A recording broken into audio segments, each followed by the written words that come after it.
Hello friends, मैं अमित। आज हम लोग इंग्लिश ग्रामर में कुछ कंफ्यूजिंग टॉपिक्स की बात करेंगे, जैसे eight the corner versus in the corner. तो हम लोग देखें कि एट द कॉर्नर कहाँ यूज करते हैं और इन द कॉर्नर का कहाँ यूज किया जाता है। तो सबसे पहले अगर हम लोग एट द कॉर्नर की बात करें, एट द कॉर्नर इसका यूज करते हैं हम लोग बाहरी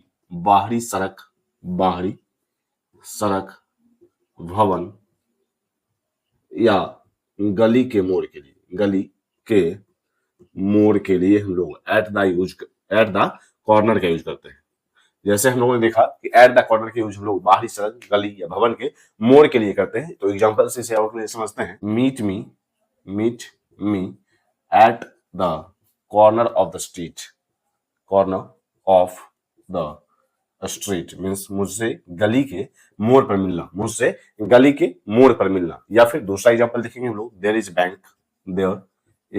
अ bank at the corner means मोड़ पर एक बैंक है। सड़क के मोड़ पर, किसी भी गली के मोड़ पर एक बैंक है। तो यहाँ हम लोग देख सकते हैं कि एट द कॉर्नर मीन्स बाहरी सड़क मीन्स अगर हम लोग बात करें सड़क भवन या गली के बाहरी मोड़ के लिए हम लोग यूज करते हैं एट द कॉर्नर। जबकि अगर हम लोग इन द कॉर्नर की बात करें, अगर हम लोग इन द कॉर्नर की बात करें तो इन द कॉर्नर का यूज किया जाता है किसी भी कमरे या बंद जगह के, किसी भी कमरे या एंक्लोज्ड स्पेस के बंद जगह के कोने में के सेंस में हम लोग इन द कॉर्नर का यूज करते हैं। हम लोगों ने देखा कि एट द कॉर्नर और इन द कॉर्नर में क्या डिफरेंसेस हैं। एट द कॉर्नर हमेशा सड़क, भवन या गली के बाहरी मोड़ के लिए यूज किया जाता है, जबकि इन द कॉर्नर कमरे या बंद जगह के कोने में मींस किसी कमरे या बंद जगह के अंदर में के कोने में के सेंस में हम लोग इन द कॉर्नर का यूज करते हैं। जैसे हम लोग देखेंगे एग्जांपल से, there is a spider in the corner means कोने में एक स्पाइडर है। या फिर हम लोग दूसरा एग्जांपल देखेंगे, the chair is in the corner of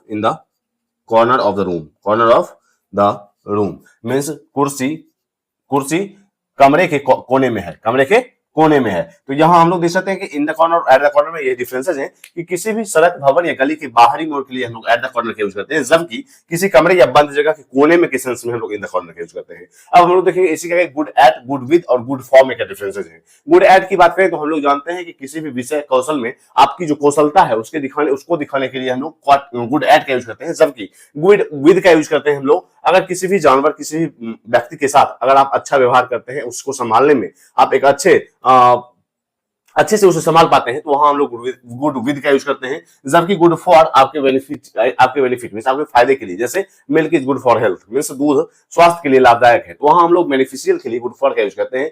जबकि गुड विद का यूज किया हम लोगों ने किसी भी मनुष्य को, किसी भी जानवर को संभालने में, जैसे she is good with children, वह बच्चे को अच्छे से संभालती है। तो किसी मनुष्य जानवर को संभालने में अगर आप अच्छे से संभालते हो तो वहां हम लोग गुड विद का यूज करते हैं। तो किसी भी सब्जेक्ट या किसी भी विषय या किसी भी कौशल में आपकी जो कौशलता है उसे दिखाने के लिए हम लोग गुड एट का यूज करते हैं। तो अभी हम लोग इसके एग्जांपल से और क्लियर समझेंगे। तो हम लोग सेकंड प्रीपोजिशंस की बात करेंगे, गुड एट की बात करें तो किसी भी काम में, किसी भी काम विषय या फिर हम लोग देखेंगे किसी भी कौशल में अगर आप अच्छे हो तो उसे दिखाने के लिए हम लोग यूज करते हैं गुड एट का। किसी भी कौशल में आप अगर अच्छे हो तो वहां उसे दिखाने के लिए हम लोग यूज करते हैं गुड एट। जैसे हम लोग एग्जांपल से देखेंगे, she is good at mathematics, she is good at mathematics means वह गणित में अच्छी है। इसी का एक दूसरा एग्जांपल हम लोग देखेंगे, he is good at solving puzzles, वह पजल सोल्व करने में अच्छा है। इसी का एक दूसरा थर्ड एग्जांपल देखेंगे हम लोग, शी इज गुड एट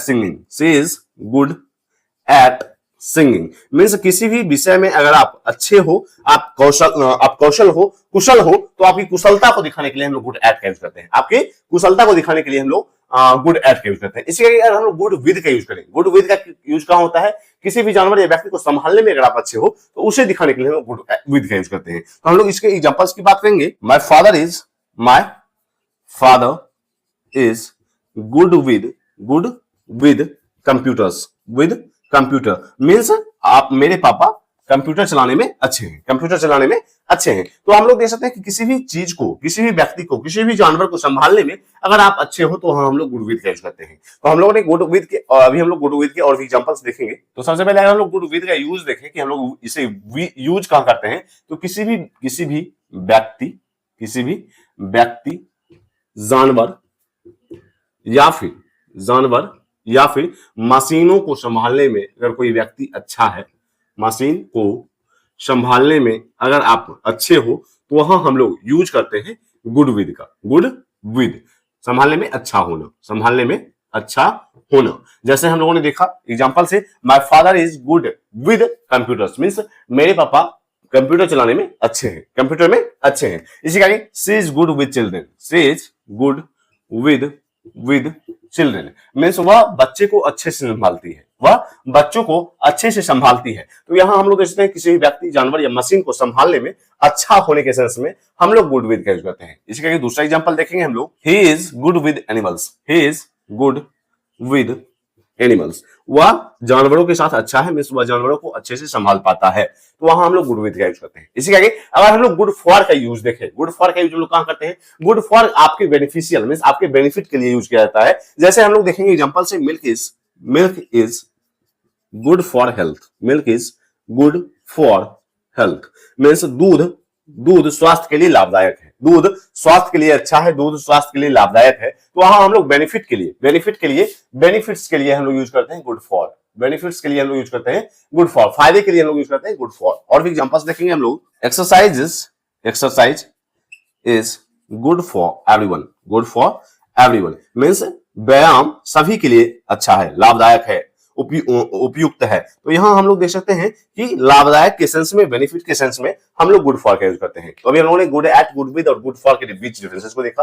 अब हम लोग देखेंगे इंटरेस्टेड इन, इंटरेस्टेड टू और इंटरेस्टेड बाय के बीच डिफरेंसेस की, इनके एग्जांपल्स से। तो सबसे पहले अगर हम लोग इंटरेस्टेड इन की बात करें, सबसे पहले अगर हम लोग इंटरेस्टेड इन की बात करें तो इसका मतलब होता है किसी चीज में रुचि होना, किसी भी चीज में रुचि होने के सेंस में, किसी भी चीज में रुचि होने के सेंस में हम लोग यूज करते हैं इंटरेस्टेड इन, किसी भी चीज में रुचि होने के सेंस में हम लोग यूज करते हैं इंटरेस्टेड इन। तो यहां हम लोग देख सकते हैं एग्जांपल से, she is interested in learning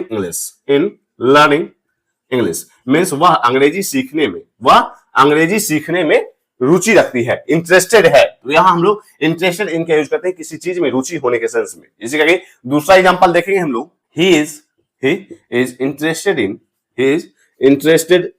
music, उसे म्यूजिक में इंटरेस्ट है, उसे म्यूजिक में रुचि है। तो यहां हम लोग देख सकते हैं कि इंटरेस्ट रखना, किसी भी चीज में रुचि रखने के सेंस में इंटरेस्टेड इन का यूज किया जाता है। अब हम लोग देखें अगर इंटरेस्टेड टू, तो इंटरेस्टेड टू का कहां यूज आता है, इंटरेस्टेड टू का यूज किया जाता है किसी काम को करने या किसी चीज को जानने में, किसी चीज को जानने में रुचि रखने के सेंस में हम लोग यूज करते हैं इंटरेस्टेड टू मींस, इसका क्या मतलब है, किसी काम को करने या किसी चीज को जानने में रुचि रखने के सेंस में हम लोग इंटरेस्टेड टू का यूज करते हैं। जैसे एग्जांपल से देखेंगे हम लोग, she is interested to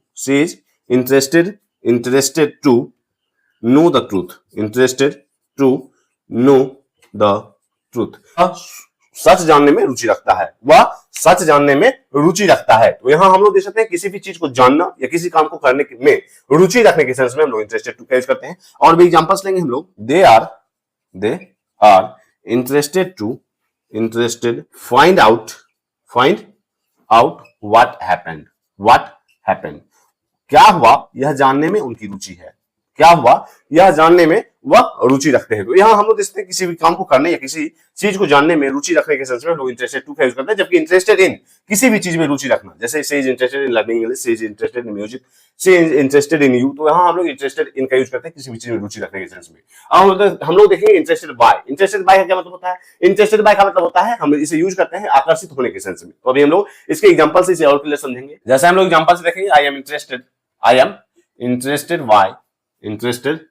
by his ideas means उसके विचारों से मैं आकर्षित हुआ, मैं उसके विचारों से मैं आकर्षित हुआ। तो आकर्षित होने के सेंस में हम लोग यूज करते हैं इंटरेस्टेड बाय। यह यूज बहुत कम होता है, लेकिन हम लोग इंटरेस्टेड बाय का यूज आकर्षित होने के सेंस में करते हैं। और भी एग्जांपल्स लेंगे हम लोग। वी वर इंटरेस्टेड बाय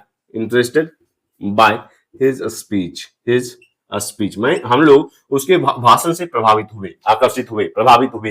तो यहां हम लोग देख सकते हैं इंटरेस्टेड बाय का यूज आकर्षित होने के सेंस में। अब हम लोग देखेंगे इंचार्ज ऑफ और रिस्पॉन्सिबल फॉर में क्या डिफरेंसेस है। तो इंचार्ज ऑफ यूज क्या रहता है अथॉरिटी के सेंस में, मींस अगर आप किसी चीज के इंचार्ज हैं, मींस आप पर उसका दायित्व है, आप वहां हम लोग देखेंगे कि या तो आप उसके लीडर हैं या फिर मैनेजर हैं। किसी भी काम के आप लीडर हैं या मैनेजर हैं, वहां हम लोग अथॉरिटी के सेंस में इंचार्ज ऑफ का यूज करते हैं। जबकि रेस्पॉन्सिबल का फॉर का यूज करेंगे हम लोग अकाउंटेबल फॉर के सेंस में। अकाउंटेबल मींस जिम्मेदार होने के सेंस में हम लोग यूज करते हैं। किसी भी परिणाम का कारण होना, किसी भी चीज का जिम्मेदार होने के सेंस में हम लोग रेस्पॉन्सिबल फॉर का यूज करते हैं। जबकि इंचार्ज ऑफ का मतलब होता है आप उस काम को कर रहे होते हैं, आप उस चीज के इंचार्ज हैं, तो वहां हम लोग इंचार्ज, अथॉरिटी के सेंस में इंचार्ज ऑफ का यूज।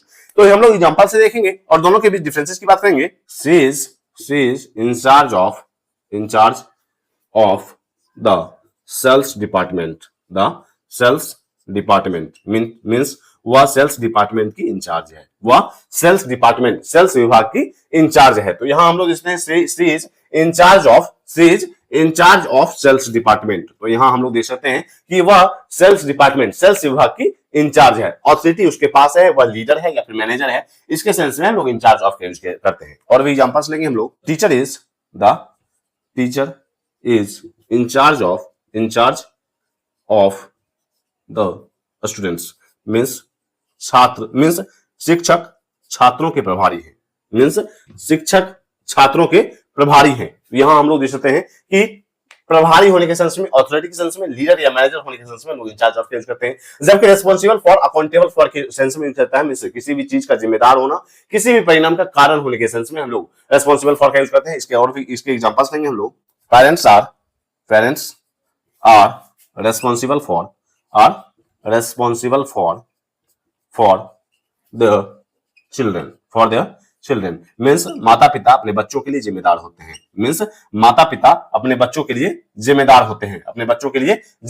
हैं। तो यहां हम लोग देख सकते हैं कि जिम्मेदार होने के सेंस में रेस्पॉन्सिबल फॉर का यूज। और भी एग्जांपल्स लेंगे हम लोग। Smoking is